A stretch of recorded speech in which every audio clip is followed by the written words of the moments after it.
നീ എന്തോടി പറയാതെ വന്നേ? അതെന്തുവാ എന്റെ വീട്ടിൽ വരുന്നതിന് ഞാൻ ഇതിന് പറഞ്ഞിട്ട് വരണോ? അത് കൊള്ളാം. അളിയൻ വന്നില്ലോടി? ആ വീട്ടിൽ കാണും, വേണേ വിളിച്ചു ചോദിക്കും. അമ്മ എന്റെ പഴയ ചുരിദാറാനായിട്ട് വല്ല ഇരിപ്പുണ്ടോ? എന്തിനാടി? അല്ല ഞാൻ 2 ദിവസം ഇവിടെ കാണുവേ. എന്താടി കാര്യം? എന്തോന്ന് കാര്യം പറ. അങ്ങാർക്കൊരു 20,000 രൂപ വേണോന്ന് പറഞ്ഞു. 20,000 രൂപയോ? ചോദിക്കുമ്പോ എടുത്തത് എന്തോടി റിസർവ് വാങ്ങോ?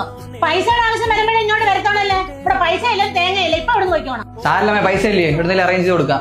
നീ എന്തോ പറയുന്നേ? ചായ എങ്ങനെ ഉണ്ട്? കൊള്ളാം. അല്ല നീ എന്തോ കാണണമെന്ന് പറഞ്ഞേ? അളിയ എന്റെ കല്യാണം കഴിഞ്ഞിട്ടേ എത്ര വർഷമായെന്നറിയാമോ? 5-6 കൊല്ലായെന്ന് തോന്നുന്നു. 5-6 അല്ല 7 കൊല്ലം. ആ അളിയനെ വീട്ടുകാരെ ആഗ്രഹിച്ചാൽ നല്ല ഗംഭീരമായിട്ടല്ലേ കല്യാണം നടത്തിയിരുന്നേ.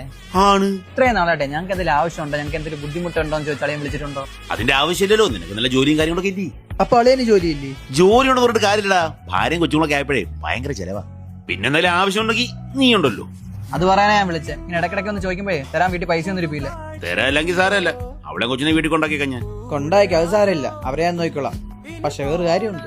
അളിയന്റെ അച്ഛൻ കണക്ക് പറഞ്ഞ് ശ്രീധരൻ മേടിച്ചതും പിന്നെ അളിയൻ ഇടക്കിടയ്ക്ക് മേടിക്കുന്ന പൈസയും ഞാൻ തെളിവ് സഹിതം സൂക്ഷിച്ചു വെച്ചിട്ടുണ്ട്. അതുകൊണ്ട് പോലീസ് സ്റ്റേഷനിൽ കാണിച്ചാൽ തീരാവുന്ന പ്രശ്നങ്ങളേ ഉള്ളൂ ഇതൊക്കെ. അളിയനെന്തിനാ അളിയത്ര സീരിയസ് ആവുന്നേ? ഞാൻ തമാശ പറഞ്ഞില്ലേ. നീ എന്റെ സൈഡിൽ നിന്ന് ഒരു പ്രശ്നം. അല്ല അളിയന് ചായ വേണോ? വേണ്ട.